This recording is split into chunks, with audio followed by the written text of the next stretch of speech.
President Roosevelt is the president. Welcome to Stories from the Attic. I'm Greg Van Antwerp. I hope you're listening or watching today. The podcast, Stories from the Attic, is available on Spotify, Apple Podcasts, and of course my YouTube channel, Stories from the Attic. So please check those out. But the reason why we're here today is we have a special guest, and we're going to learn something about the history of Newtown, Connecticut. And it's all going to begin with actually someone I've known for many years, and that is our guest today, John Reed. John, welcome to Stories from the Attic. It's happy to be with you today. Brings back old times. Thank you so much for, you know what, and I really have to credit you for bracing the heat today. This is probably one of the hottest days of the summer. Yet here we are. John, you and I have known each other for a long time, haven't we? Right, right. And you started your life in Newtown here as, did you come in as a superintendent? Yes, I Newtown came Schools? in March of 1982. 1982, wow, okay. Yeah. So you've been here a while. That's right. Good for you. I graduated high school in 1982. But it wasn't more than a few years of college and my struggle and strife before I found myself working for the local cable company and doing community access. And it wasn't too terribly long after that. So I want to say sometime in probably the mid to late 90s, it's possible you approached me and said, Greg, I want to do a show on Newtown Schools. That's right. Do you remember that? Oh, absolutely. Yeah. And what was the name of that show? The focus on schools and schooling, I believe. Yeah. Schools and schooling. That's what it was. And you know what? I want to step aside from the Stories from the Attic world for a second to thank you for that opportunity that you gave not just to our studio, which was so important to community television, but to the students who came along with you from Newtown High School. That's right. To participate as camera people, as audio people, and directing. Some of those students got a good taste of what television production was like. They did indeed. And the responsibility. And you gave that to them, and that was to me, those kinds of connections between a company and a community and the schools was so important, and I really, really do thank you for that, because that was just great. I loved doing your show. Well, it was mutual. Just wonderful. Love to think where some of those students are now. I wonder. Yeah. They'd be full of good stories. I bet they would be. So your life here started in Newtown, started here in 82. Was it at the house that we're at now? No, when we came, was back in those days, it was 14% mortgages, and Chris and I had difficulty selling our home in Margate, New Jersey, and so we rented for about a year and a half over in Walnut Tree Hill Road. Oh, sure. Yeah. And then we bought on Westwood Terrace, and we were probably in Westwood Terrace for about 18 years. Wow. Okay. Wow. And then, so what year did you move to this house? 2003. 2003. So, wow. There's an interesting story about that. Let's hear it. I know you're trying to get little caveats. Yes. I was in the hospital getting my knee replaced. Mm-hmm. And like many people in town, we had developed an affinity for the exterior of this home. And drove by it hundreds of times. And Chris came into my hospital room and said, guess what's on the market? And at that time, we were looking at condos over in Walnut Tree Hill. Right. And I said, well, I don't know, honey, tell me. I probably was a little uncomfortable at the time. And she said, well, and she told me the house. And I said, well, why don't you look at it? She said, well, I already have. Oh, okay. And she said, I think it's going to go quickly. And I said, well, I can't get out of bed and go. And she said, I know. She said, what about if I take our two children who are now grown adults with their own families? One lived in Sandy Hook, the other in Brookfield. We'll go over tonight, give it the once over. So that happened. And the next day, she put in an offer with my best wishes for her endeavor.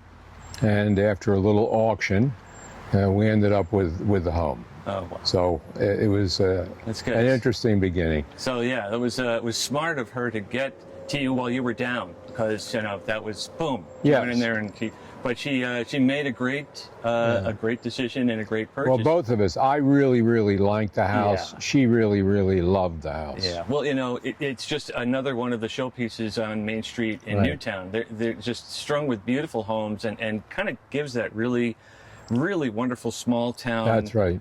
America appeal. Where the sidewalks are here, and then there are parades where people put out chairs the night before. Yep. So that and I'm sure you've had. Well, I do them too. That's when I put them out.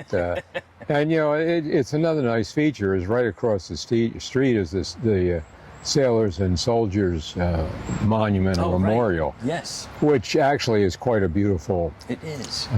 memorial. But it's where people go by so quickly in the cars they may not notice it. But I always appreciated coming out in the morning, getting ready to go to work or wherever, and looking across the street and seeing it. And I thought it was something special. It's where Veterans or Memorial Day services are held That's correct. for our fallen. That's really again, and it's at the top really of Yeah, the range. and I think they do have a long list of people who served, like in World War I. Sure. I think World War II, in some recent conflicts. So it's not just the people who didn't come back, although they certainly, the debt we have to those people is incalculable. Yeah, absolutely. Speaking of old soldiers, this house has soldiered through the years. Yes. When was this house built? Well, and what's its name? It has a special name, doesn't it? Say Beach or Booth? Beach. Beach. Thank you. That's yes. right. And his family, I think, was somewhat involved in the dedication of it. His service had been prior to the construction of it. It was Newtown's first structure that was a library. It wasn't a totally public library because you had to pay a bit of a fee to join it. Right. So it's not like the Booth Library down the street, Right. where there is not a fee structure. And it continued as a library until 1934, when a retired state trooper bought it and turned it into a home. If we could go back to 1900 and walk through the front door, the very entrance there was a ceiling, but as you came into the main area, it was a cathedral up to the actual ceilings. Yeah, it's beautiful. Quite unique. Yeah. And because it was built as a library, the nature of the timbers it was constructed with are exceptionally heavy and unique. Nobody would build a home, frankly, with that, because they looked ahead, and books are quite heavy, and that's what it is. It's incredibly sound. Yeah. Well, it is. The walls are almost stone walls are almost 24 inches thick. Wow. Now, when you sit in our living room, honestly, and I think a lot of people who live on Main Street will be surprised, we don't hear the traffic when it goes by. And one of the bedrooms is right out front there. Right. And well, you do hear a little. When I hear a first little. moved in, I just gotten back from the hospital and this knee stuff, and for a night or two. But it's like a lot of other things. Your body, your brain adjust. Yeah. And I had no trouble falling asleep and sleeping soundly. How often do the cars come by? So often you won't even notice. Well, and in the evening, frankly, after 7, 8 o'clock, it really does slow down. It quiets down. Yeah, and I don't know, there are not too many all-stone buildings in Newtown, so on Main Street. And the other thing which I think attracts people's eye is the portico, the roof that overhangs the broad steps. Right. It has a curvature to it, and it's very appealing to the eye and very unique. Yeah. Yeah. So Halloween, where we get to meet a lot of people, sometimes 2,400 kids might be here. Thousands, right? Yeah, that's absolutely right. Halloween night, yeah. But to tell you the truth, and I'm really not exaggerating, throughout the years, 3, 4, 5 people each Halloween would say, "It's my favorite house in Newtown on Main Street. We wish it were for sale. If it is, let us know." Just shared their gracious feelings about the house. And I think it was the uniqueness of the structure, not being a wood frame building, that perhaps caught their eye. Yeah. Some people like uniqueness. And my wife and I lived in a home on the main line of Philadelphia, which was a log cabin constructed in about 1920. out of very thick cedar logs with the bark on both sides. But the owner, inhabitant, was Dutch Schultz, the famous gangster, Sure, and I guess right. he used that as a place, sort of set off the main drag to come down from New York or wherever, and we liked that. Right. Some other people would have come in and looked at the vaulted ceilings in the balcony and said, yeah, not for me. Right. And I'm sure when this home was for sale, it's under contract now. I think because it wasn't built as a home, Right. it doesn't have the closet space that a home Right, today would right. have, and the rooms are laid out perhaps a little differently than they would have been. Right. It's a unique home. It's got to be for the right people. But That's right. But it's actually. But you're moving on. So this is where are you? You're moving on to another place, right? You want to know why I'm moving on? No, you don't have to tell us why. Well, you're I'm moving. happy to if you want to. No. That's it. I think what's important is that that you are opening your home to a moving sale, and which is going to give people an opportunity Right. to come and see the inside That's right. once again, which I know they do sometimes a home tour. It's this Friday and Saturday. Yeah, it's gonna and be frankly, very soon. they've been selling things for the past week as Sure, they've been it's- setting up. And It's what they do. Yeah. but if we're going to talk about this, I really would like to say a word or two, because I never Yeah. thought in my heart of hearts that I would ever leave Newtown. I have always felt remarkably fortunate and blessed to have worked here for 22, 23 years as superintendent of schools. Yeah. To be asked to come back when there was a significant need Yeah. after the tragedy at Sandy Hook. And because everybody at that time wanted to know if there was something they could do, and I just happened to be blessed with a skill set Right. that the town needed. And I thought I was here for the duration. My wife passed away almost 2 years ago, and I'm sorry for that, John. her best friend said, why don't you talk to my sister? She's been through it. She's a widow, and you know where this is going. We talked for several months, for an hour and a half at night, and then it dawned on me that I'd been remarkably blessed with my first wife, Chris, to find somebody as wonderful and who loved me as profoundly as I loved her, and then to have it happen again with Barbara is her name. Yeah. And we're actually going down to a place called Whitehorse Village in Newtown Square, Pennsylvania. Ah, well, so And, a little bit of you're taking some Newtown with you and replanting it. I Well, like it that. took significant, profound love to sort of make me choose that in order to pursue that and have that be the way we want it. Yeah. So, but I'm going to try keeping my doctors, etc., Yeah. Sure. and coming back up every couple of months. And we're fortunate to have some friends who said, hey, stay with us when you guys are here. You would never leave it cold. I understand. Yeah. No, you can't, right? Well, a it's so special place. unusual for a superintendent, A, to live in the town where they are, Right? to love the job they have, and to love the town in which they Yes. work. And people that know me, I think I had a bit of a reputation as a straight shooter. I don't talk about this kind of sentimental stuff, just for the effect it Right. might have on others and to secure Well, Yes. John, it's all serendipity. It's serendipity that that you found a new town. Right. That it's serendipity that you were here, available to the town in its time of need. It's wonderful when older folks can find each other late in life. My mother did the same thing, and Right. she had a terrific relationship beyond the passing of my father, for which I'm eternally grateful. If you can keep a family member active and interested in the world around them, you've done. You're just, as a child, Yeah. you're absolutely blessed. And John, it was serendipity that that I was able to be here today to see Right. you once again.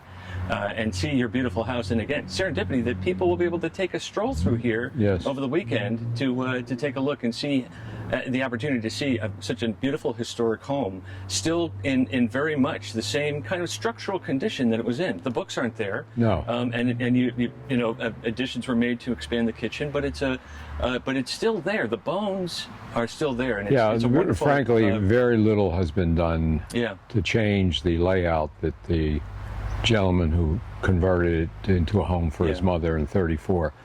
That's remained, and there aren't a lot of options to do that with the stone walls and build out. And you know, this is nestled between 5 acres on the other side, my neighbor there, and on this side about 3 acres. And this is about 1/3 of an acre, and that's all it needed to serve its function as a library. And it's just a special place. I sit out here in this, what I think is a really nice setting, and just sort of say to myself, what a story. Guy from Upper Darby, Pennsylvania, finds his way to Connecticut, and I think a town that in a way was looking for me as much as I was looking for them. And I wouldn't change a thing, and there's not many people that can look back on their life, and I'm not talking about illnesses that might have accrued to family members. I'm just talking about the kind of decisions you make about jobs and the normal everyday things you decide in life. The paths you take in life, absolutely. That's right, and the people couldn't be nicer, and my kids had an opportunity to graduate from the Newtown School System. And actually, when Ashley, who just graduated from the University of Miami, is right now at school in Sarasota, Florida, beginning her first year as a teacher. When she graduated, because of my connection to the school system and the fact that I live locally and stuff, I was able to give her her diploma. And to an educator, to a person who's literally spent his life since he's been 5 years old in schools, that's the kind of privilege, I guess it was really, but it means so much to me. And maybe if somebody else did not work in a school and work with kids and staff members, but it's little things like that. It's being in melodramas as we tried to raise money for a youth fund we had established, and getting to play the villain, or playing the wazoo with the orchestra at the high school, or being dunked in a tank. You have multiple opportunities to prove you're a pretty good sport, making a fool of yourself. Well, John, I have to say, it's been a privilege to know you. It's been a privilege, I'm sure, to the town of Newtown to have had you choose this path, and it's been a privilege to have you here today. And John, thank you so much. Really, so much want to thank you for. You're more than welcome. It goes right back at you, my friend. All right, thanks for watching Stories from the Attic. This is Greg Van Antwerp. I've been here with John Reed, and stay tuned because there's going to be more to see. So, John, we can stop here. You know, there's we are still recording, but I'm not going to worry about this. The upstairs, I got a chance to look around. There are some very neat artifacts. You know, you were telling me the smalls that are for sale. I noticed a reel of film that was upstairs. It's 16mm film. Do you know anything about that film? It's me coming home from the hospital. That's you? Yeah.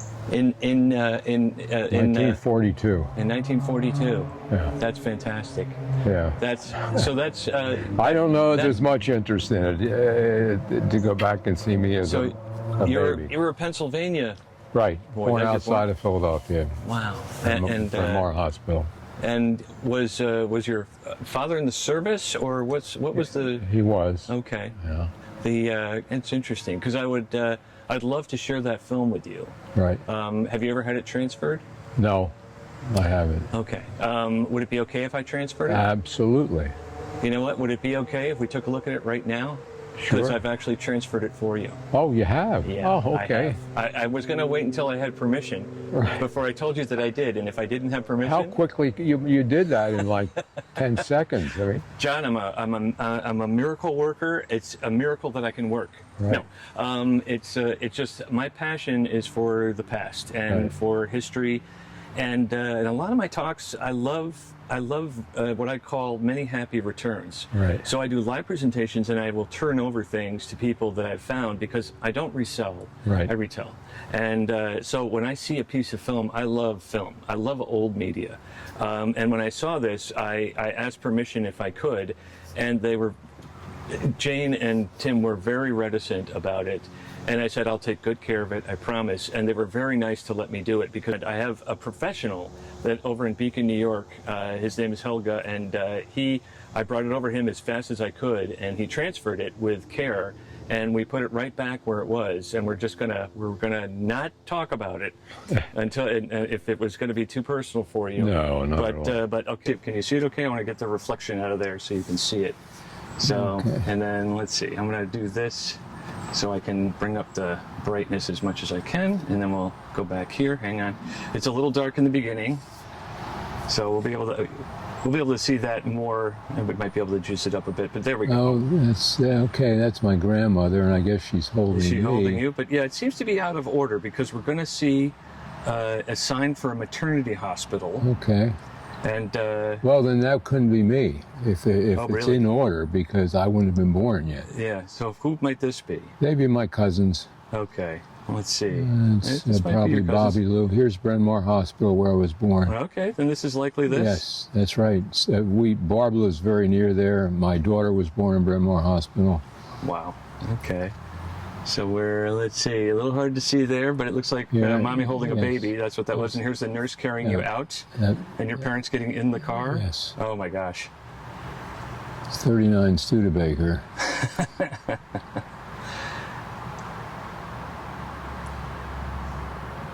Wow. And That turned out really nicely.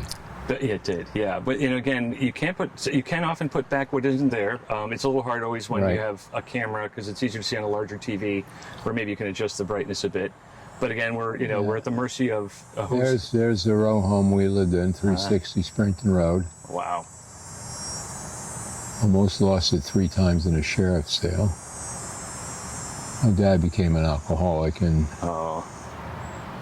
just couldn't hold on to things. Eventually, we did get thrown out with a sheriff's sale, but it wasn't this house. Yeah, Who's that's that? probably my Aunt Helen. Uh-huh. And that's Betty Say, my cousin who lives across the street. Her husband's working on his law degree at Temple University. Oh wow. And that's Aunt Helen. She didn't have children of her own, so I became sort of the one who filled in that hole in her heart. Wow. Okay. It's going to circle around now, I think. This is Yes. going to go back to the beginning. I think we'll just make sure that, this is the beginning again. Okay. So, yeah, I will send that to you or to anyone you want me to, or Okay. I can put it on a stick and hand it to you. That's also easy enough to do. Well, why don't you send it to me? That way I could share it with my kids. And Absolutely. there's not going to be a huge audience that is interested in it, but once I have it on my phone, Yeah. Right. No, it's a lock. It's right. It's nice to have it preserved because Well, I really appreciate it. It's a very, very nice treat. happy to do that for you, John. I was thrilled, hoping that it was going to be something that was meaningful to you in a way that. Well, my father tried to enlist.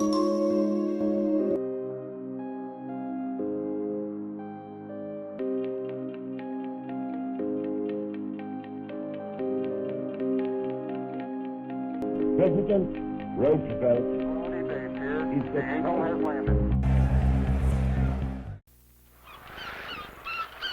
Ahoy! A bird! We must be near land! Man the sails, mates! Tack out, princess! Bring us the yodels! Yodels?